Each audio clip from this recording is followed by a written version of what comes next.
So you made it to the end of What If Naruto Was a Genjutsu Master. Nice. Go ahead and give yourself a little pat on the back. But before we get into the final part, I quickly want to say I'm very soon going to be dropping What If Naruto Was a Seal Master, the movie. So be excited for that. Watch it. Leave a like on that video and leave a like on this video as well. But with all that out of the way, ladies and gentlemen, enjoy. Hey Ross, sauce it up.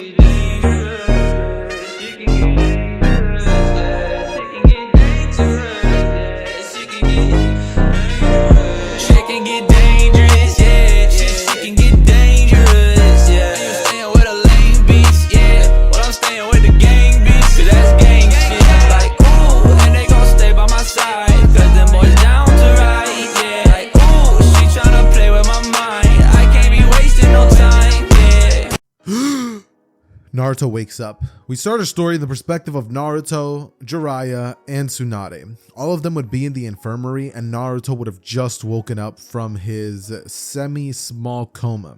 Now, Naruto, when he woke up, would have once again had one of those dreams where he had a perfect life. And Naruto, once he wakes up, would be like, oh, I'm back.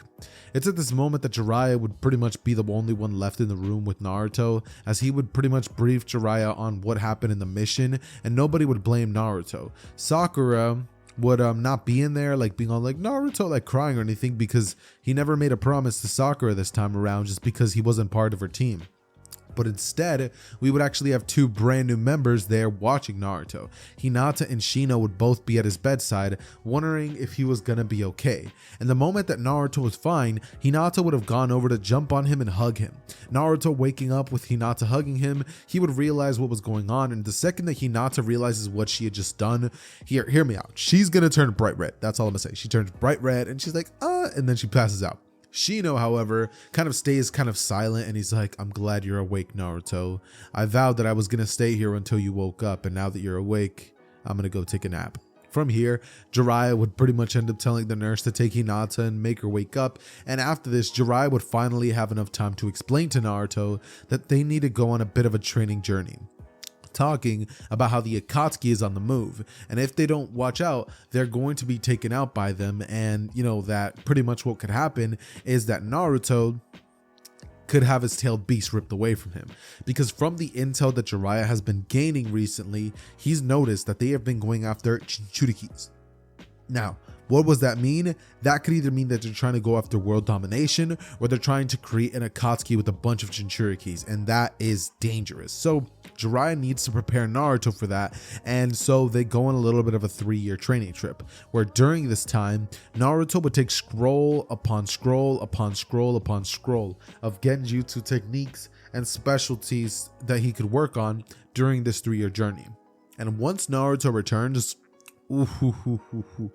let me tell you guys, it's not gonna be fun for anybody that has to face off against Naruto. It's almost as if Naruto's gonna be able to make fake illusions. Like, have you guys ever seen a show where someone has the ability to create illusions, like a gigantic 300 feet monster that like is about to crush you, but the illusion can't physically harm them because it's just an illusion?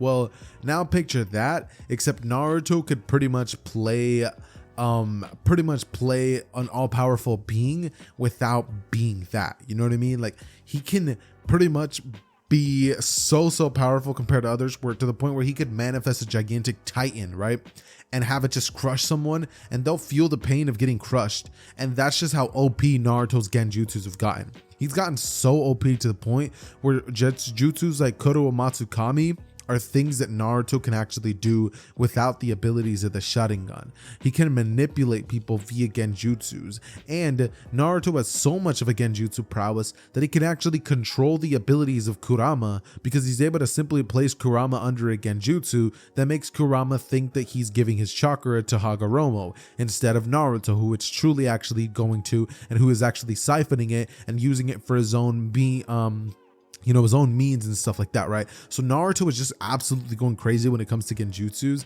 And what else he would have learned would have also been, more ninja stuff. He would have actually gotten to around the same physicality level that he would be around Shippuden. But this time around, Naruto would be more of a badass fighter, because like he, instead of like trying to go rush in and guns blazing, he's more of like a different person this time around. Like he wears more like black hoodie, he just has like a dark outfit, you know, he's more like on the chill side of things. He's kind of like Shikamaru, except he doesn't say what a drag, he just does things, you know what I mean? And Naruto is just getting more and more powerful as the days went on. He went on and pretty much learned everything there was to know about Genjutsu. He's at the point where Kurenai's Genjutsus wouldn't even phase him. And things like the Sharingan, forget about it. They can't capture him inside of a Genjutsu whatsoever. Something like the Tsukiyomi from Itachi, Naruto would easily be able to break out of that because of just how much effort Naruto has been putting into his training. When I tell you guys that Naruto has gotten strong during this time skip, believe me. And once he returns and he's pretty much tasked with the mission of saving Gaara, well, actually, would he be tasked with the mission of saving Gaara considering Team 7 was the one? But since Naruto's not there, I think that this time around, we're actually going to be switching things up, and we're going to be saying that Kurenai's team is the one that's going to be tasked with finding Gaara and returning him back to the village hidden in the sand, right? They got to return the Kazekage, right? Now, what pretty much ends up happening, or what I think would happen, is they would make their way there, and because they don't have a healer, because Sakura is not with them, I am going to sadly be saying that Kankuro does actually meet his end right there, and they would inevitably end up making their way towards the direction of Gaara, and they do still save him just like they would in the original. However, once they bust into place and they see both Deidara and Sasori, and Deidara would be on his bird, Naruto would immediately place Deidara under a subtle Genjutsu that would make Deidara believe that he had escaped easily and freely. However, once Deidara would realize it, Naruto would actually be right behind him. He would have actually been given enough time to actually jump on top of the bird and pretty much hold the kunai to his throat. Deidara, once he realizes this, would think to himself that there's no escaping that, right? And so he would pretty much try to use the C0 ability to try to just destroy everything. But Naruto would be like, nah. And so he places his body in a Genjutsu where he would place him in a comatose-like state, right? Where Deidara's like biggest fear pretty much just comes out, and Deidara loses once more to Itachi, because that's what I think is his truest fear, like where he finally admits that someone else's art form is better than his. Once having done that and taking Deidara out of commission, he would return back towards the area where, Hinata and Shino would both be facing off against Sasori. And because I like the abilities that, Shino's bugs have, I think that a duo of Hinata and Shino, as well as Lady Chiho and Kurenai, would definitely be able to catch Sasori off guard. Kurenai would be using her very, very special Genjutsu abilities to capture Sasori, get him off guard. Hinata would be the heavy hitter of the group, and Shino would be the one coming in, dodging attacks and using his bugs to throw all of the puppets off course, with Lady Chiho pretty much guiding them through the process and making things relatively easy for them. And since they don't have an antidote, they have to do things precise, because if they don't, one of them's gonna die, right? And because of this, they end up doing this flawlessly.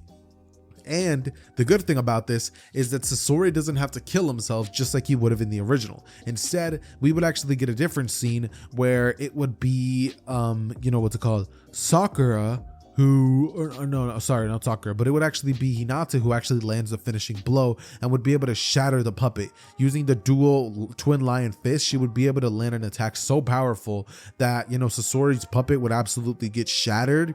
And once Naruto returns, they would easily be able to bring Gaara back via Lady Chiho, returning him back as the Kazekage, and they would complete the mission with flying colors. Once they returned, they would hear about Asuma's death, and since this time around Naruto was the student of Kurenai and he knows that they were expecting, Naruto actually feels bad for Kurenai.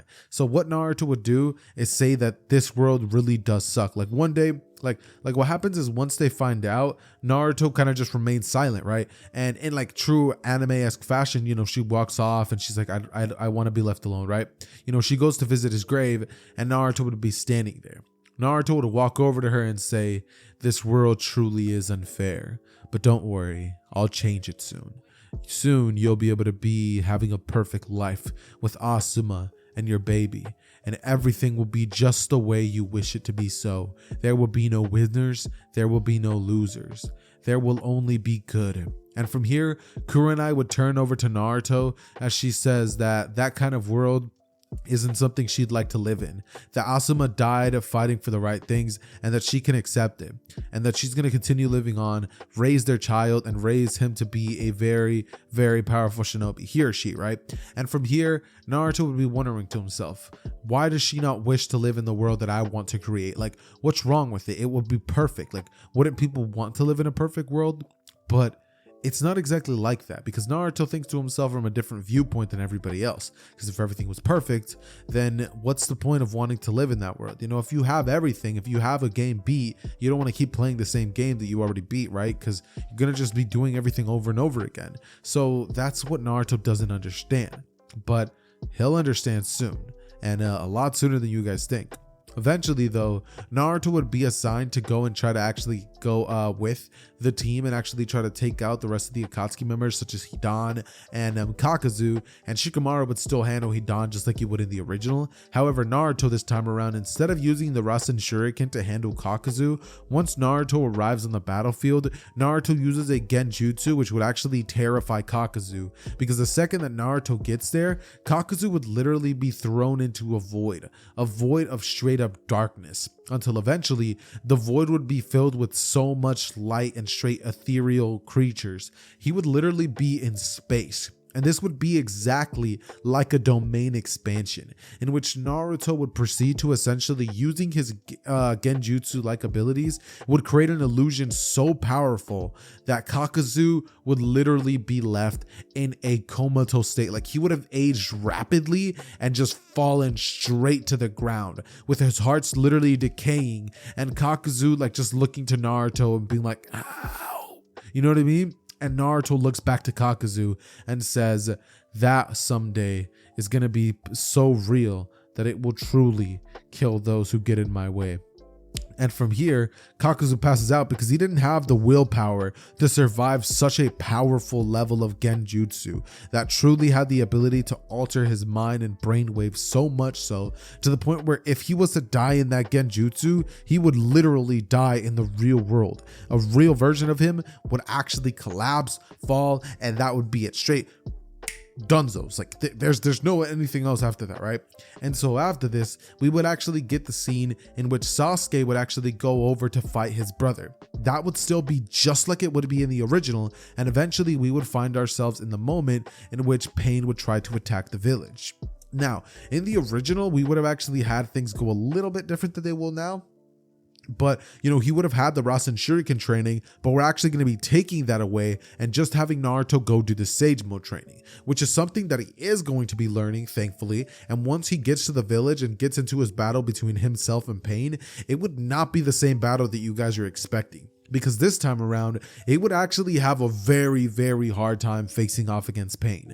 Why? Because Pain is 6 people, and you can't exactly place puppets under a Genjutsu. He would have to face the real Pain. So it would be at this moment that Naruto would finally encounter one of the only people who he truly couldn't defeat on his own, right? And when he would try to place the paths of Pains under Genjutsu, he realizes he literally can't, right? Like, he genuinely can't place the paths under nothing. And by the way, guys, sorry if you guys hear background noise, my family's pretty loud. But anyways, like, the paths of Pain cannot be placed under Genjutsu, so Naruto struggles heavily when it comes to taking them out, and he has to actually go into Sage Mode, which is something he didn't think he was going to need to use, to barely be able to keep up and dodge out of the way. But once Sage Mode would prove not to be enough after he was capable of destroying one path of Pain, the rest of them would easily be able to jump him and take him out, literally taking Naruto straight to the leader of the Akatsuki, with Naruto being taken away with rods straight up into his arms and legs, and Naruto would be placed in front of Obito, where the extraction would pretty much start beginning. Now, Obito would begin to tell Naruto about the plan of everything, and once Naruto hears about the intentions of the Akatsuki and what he plans to do with the Jinchurikis, Naruto would think to himself that that's something that he wishes he could be a part of. He would ask Obito if he could help him, and Obito would be confused because he never expected somebody to actually agree with his plan. Everybody that he has told the plan to, whether it be somebody like Itachi or anybody else, Almost everyone, except for Madara, has pretty much been against this plan. But for Obito to see that Naruto would actually be willing to do this would shock him. And Obito would decide that he will actually allow Naruto to help. And this is probably not what you guys were expecting. You guys probably were thinking that Naruto was going to be having some sort of character arc where he learns that, reality is better than a fake world. But nope. Naruto doesn't learn a lesson this time around. Naruto joins up with Obito, and from here he would actually help them when it comes to capturing the rest of the tailed beasts. We would actually have a moment in which Naruto actually becomes a part of Taka. Naruto, Sasuke, and Hidan and all of them, or no, not Naruto and Sasuke and Team Taka would actually go across the land, and they would actually go over to try to capture Killer Bee. Now, Naruto being there would actually cause the mission to truly be successful.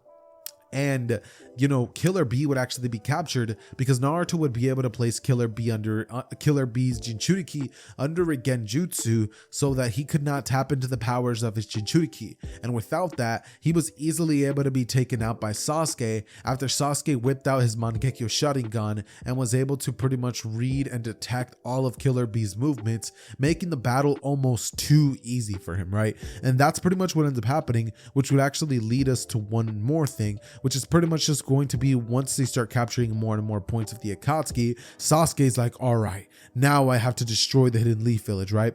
But Naruto doesn't want Sasuke to destroy the village because he needs more people alive, because he wants those people to experience the perfect life, even if they don't deserve it. But regardless, Naruto is thinking to himself that he's a merciful person, and regardless, he would end up making his way towards the Akatsuki to pretty much give up the last Jinchuriki other than Gaara, considering, that Gaara's Jinchuriki has already been taken, but he was just revived, right? And so what would end up happening here is we would actually get a scene in which, because they have a portion of Naruto's Jinchuriki and Killer Bee's Jinchuriki, they would actually be able to summon the Ten Tails. And the Fourth Great Shinobi Alliance wouldn't even be formed by then. They would have literally been having the meeting at the time that the statue for the Ten Tails would have already arisen, right? Like the statue for the Ten Tails would have already come to life, and they would finally be able to create the plant and plant the tree, and Madara would be brought back to life via Madara wouldn't be brought back to life, but what would actually end up happening is everybody would pretty much just get placed under that Genjutsu like ability, and everyone would just fall straight into the infinite Tsukiyomi dream, in which Naruto would finally get to live that dream world that he's always wanted. And that's the end. That's literally how What If Naruto Was a Genjutsu Master ends. Because if you guys remember part 1, the whole preface of this was Naruto trying to reach his ultimate goal of living a perfect life. And once Naruto finds out that that could be achieved via the Akatsuki, Naruto doesn't care about who he has to trample over. He's going to achieve that perfect life that Naruto's been working oh so hard for. So Naruto just went for it, and I'm pretty sure that many of us would most likely go with that plan as well. If we were promised a perfect life, wouldn't you accept it? That's the question of the day. Make sure you guys comment that down below what your answer would be. Would you guys take a perfect life or not? And with all that out of the way, ladies and gentlemen, it has been your boy Xehther, and I am out. Peace.